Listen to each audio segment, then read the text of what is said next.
അങ്ങനെ കോഴ്സ് അല്ല എക്സാം ചെയ്തിട്ട് പോയതിന് ശേഷം ഞാൻ അവതരിപ്പിക്കുന്ന രണ്ടാമത്തെ ഐറ്റമാണ് mandatory class and time table. അപ്പോൾ എക്സാം പാടിയല്ലോ, നമ്മുടെ അസൈൻമെന്റ് ആയിരിക്കാം ഇവിടുത്തെ എക്സാം സ്ട്രാറ്റജി എന്നുള്ള സ്വപ്നങ്ങളിൽ അവർ വെള്ളം കോരി വെച്ചതിന് ശേഷം രണ്ടാമത്തേത് ഞാൻ ഓർത്തു, ഓക്കെ ക്ലാസ്സസ് നമുക്ക് കുറവായിരിക്കും, വീക്കിലി 1-2 ക്ലാസ് ഒക്കെ ഉണ്ടായിരിക്കും. അത് പൊതുവേ ഞാൻ പറഞ്ഞ പോലെ എൻ്റെ പുറത്തുള്ള ഫ്രണ്ട്സ് യുക്കെക്കാരുടെ മാത്രമല്ല, ഇപ്പോൾ ജർമ്മനിയിലുള്ള പബ്ലിക് യൂണിവേഴ്സിലുള്ള 1-2 പേര് പറഞ്ഞ കാര്യം കേട്ടോ. വീക്കിലി ക്ലാസ്സിലായൊന്നുമില്ല, മേ ബി 3 days ഒക്കെ ക്ലാസ് ഉണ്ടാവുള്ളൂ, അത് ഇത്ര അവേഴ്സ് വെച്ചിട്ടുണ്ടാവുള്ളൂ എന്നൊക്കെ പറഞ്ഞു. അപ്പോൾ നമ്മൾ തുറക്കണം, ഞാൻ തുറത്തെ ആ ഒരു പാറ്റേണിലുള്ള അപ്പോൾ ക്ലാസ് കുറവായിരിക്കും, നമുക്ക് നമ്മുടെ പാർട്ട് ടൈമിനൊക്കെ പോയി എവിടെയും പാർട്ട് ടൈം കണ്ടുപിടിച്ച് നമുക്ക് ലക്ഷങ്ങൾ കോടികൾ സമ്പാദിക്കാം. അങ്ങനെ നമ്മൾ താജ്മഹൽ പണിയാമെന്നൊക്കെ ആയിരുന്നു അടുത്ത കിടാശ്ശേരിയിലെ സ്വപ്നം. അങ്ങനെ അങ്ങോട്ട് നമ്മുടെ ടൈം ടേബിൾ കം സ്കെഡ്യൂൾ അങ്ങോട്ട് ഇട്ട് രാവിലെ 8 തൊട്ട് വൈകുന്നേരം 6:30 വരെ ക്ലാസ്. അത് മൺഡേ ടു ഫ്രൈഡേ ക്ലാസ്, അതിനകത്ത് മാൻഡറ്ററി ക്ലാസ്, അറ്റൻഡൻസ് ഉള്ള ക്ലാസ്. അങ്ങനെ പിന്നെ ലാബ് കയറി കഴിയുമ്പോൾ രാത്രി 10-11 മണിയൊക്കെ ആയപ്പോൾ ഞാൻ ഇറങ്ങി വന്ന സമയങ്ങളുണ്ട് ലാബിൽ നിന്നിട്ട് പിറ്റേന്ന് രാവിലെ 8 മണിക്ക് കയറണം.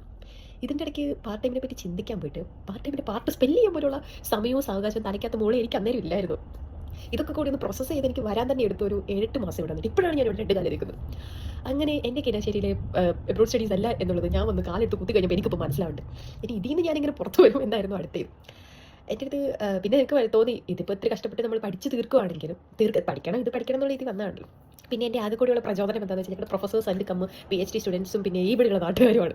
അവിടെ നിന്ന് ഇങ്ങനെ ഒരു കോഴ്സാണ് പഠിക്കണമെന്ന് പറയുമ്പോൾ ചുമ്മാ നമ്മളിപ്പോൾ റാൻഡമായിട്ട് കാണുന്ന ആരെങ്കിലും മീറ്റ് ചെയ്ത് കഴിയുമ്പോൾ ഇപ്പോൾ അവരിങ്ങനെ എന്താ ചെയ്യണം, ഇവിടെ ഏത് കോഴ്സാണ് ചെയ്യുന്നത്, നമ്മൾ ഇന്ന കോഴ്സാന്ന് പറയുമ്പോൾ അവർ മറ്റൊരു വൗ ഫാക്ടർ, ഇതൊക്കെ പഠിക്കാന്ന് ചോദിക്കുമ്പോൾ നമുക്ക് മറ്റേ കുളിരൊക്കെ കയറും. അപ്പോൾ നമ്മൾ ഞങ്ങൾ ഇതൊക്കെ പഠിക്കും, ഞങ്ങളുടെ ആളുകൾ ആ ഒരു മൈൻഡ് നിൽക്കും. അപ്പോൾ നമുക്കിങ്ങനെ ഒരു ഇത് കിട്ടും, സംഭവം പരിപാടി കൊള്ളാം. പിന്നെ എല്ലാവരും പറയുന്ന പോലെ നമ്മൾ ഈ പാർട്ട് ടൈം ഒക്കെ ഒരു താൽക്കാലിക ആശ്വാസമാണല്ലോ നമുക്ക് പിടിച്ച് നിൽക്കുക. നമ്മുടെ എല്ലാവരുടെയും പ്രൈം മോട്ടീവ് എന്ന് പറയുന്നത് പഠിച്ച് തീർക്കുക, എങ്കിലും ആ ഫീൽഡിൽ തന്നെ ഒരു ജോലി കിട്ടുക, സെറ്റിൽഡ് ആവുക എന്നുള്ളതാണല്ലോ. അതുകൊണ്ട് പിന്നെ ഞാൻ വെള്ളം കുരിശ ശരിക്ക് വലിയ തീ കൊടുക്കാൻ പോയില്ല പാർട്ട് ടൈം എന്നുള്ള രീതിയിൽ.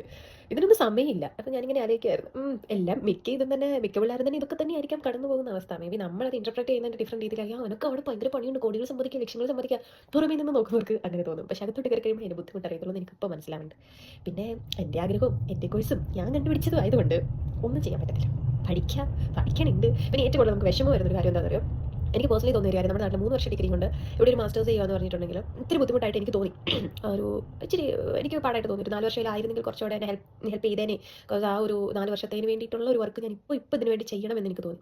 നല്ലപോലെ കഷ്ടപ്പെടുന്നുണ്ട്. നല്ലപോലെ എന്ന് പറഞ്ഞാൽ ഇന്നലെ വേണ്ടി കാര്യം എടുത്ത് പറയും, പഠിക്കാൻ പറഞ്ഞു. പഠിക്കാനായിട്ടല്ല, പഠിക്കുന്നുണ്ട്. ഇതിൻ്റെ അപ്പുറം പഠിക്കാനായിട്ട് അറിയത്തില്ല. The main problem is like നമുക്ക് ഈ ഓറൽ എക്സാമിനേഷൻ അല്ലെങ്കിൽ ആ ഒരു പാറ്റേൺ വരുന്നുണ്ട്, നമുക്ക് എത്ര അറിയാമെന്ന് പറഞ്ഞാൽ നമ്മൾ പെട്ടെന്ന് ബ്ലാങ്ക് ഔട്ട് ആയിപ്പോൾ. റിട്ടേൺ അങ്ങനെയല്ല, നമുക്ക് ആലോചിച്ചിരുന്ന് എഴുതാനുള്ള ഒരു സമയം കിട്ടും. ഇതിപ്പോൾ പെട്ടെന്ന് ഒരാൾ നമ്മൾ ക്രോസ് ക്വസ്റ്റ്യൻ ചെയ്യുമ്പോൾ അത് ഇൻ്റർവ്യൂ പോലെ ഒരു 2 സെൻറ്റൻസ് അല്ലെങ്കിൽ 3 സെൻറ്റൻസ് അല്ലെങ്കിൽ നമുക്ക് വേഗമായിട്ട് പറഞ്ഞു നിർത്താൻ പറ്റുന്ന ഒരു കാര്യം, നമ്മൾ ഭയങ്കരമായിട്ട് അങ്ങോട്ട് എലാബറേറ്റ് ചെയ്യേണ്ട ഒരു കാര്യം. അപ്പോൾ അവരതിങ്ങനെ പെട്ടെന്ന് ചോദിച്ചു കഴിയുമ്പോഴത്തേനും പെട്ടെന്ന് നമുക്കൊരു തപ്പില്ല, ഒരാൾക്കാരും തപ്പില്ല. ഞാനൊന്ന് നാട്ടിൽ ഓറൽ എക്സാം എന്ന് പറഞ്ഞാൽ വൈവ് മാത്രം അറ്റൻഡ് ചെയ്തിട്ടുള്ളൂ. അതൊരു 10-15 മിനിറ്റ് കൂടുതൽ, അതും 1 സെൻറ്റൻസ് 2 സെൻറ്റൻസ് ആൻസർ മാത്രമേ ചെയ്തിട്ടുള്ളൂ. അങ്ങനെ വന്നു കഴിയുമ്പോഴത്തേനും കുറച്ച് ബുദ്ധിമുട്ട് ഇപ്പോൾ യൂസ് ടു ആയി വരുന്നു. അങ്ങനെ ഒരു പക്ഷേ റിട്ടേൺ എക്സാമിനെല്ലാം അതാണ്, റിട്ടേൺ എക്സാമിനൊക്കെ നല്ല മാർക്കും വരും, നമുക്ക് അത്ര ടെൻഷനും ഇല്ല, സുഖമായിട്ട് മാറിപ്പോൾ. പിന്നെ ഇങ്ങനത്തെ ഒരു ബുദ്ധിമുട്ടേ ഉള്ളൂ. പക്ഷേ സംഭവം അടിപൊളിയാണ്. അങ്ങനെ അങ്ങനെ മനസ്സിലാക്കി. പക്ഷേ എഡ്യൂക്കേഷൻ സ്റ്റഡി അടിപൊളിയാട്ടോ. എന്നാലും ഞാൻ റെക്കമെൻഡ് ചെയ്യും, ആരെങ്കിലും വരുന്നുണ്ടെങ്കിൽ വരിക,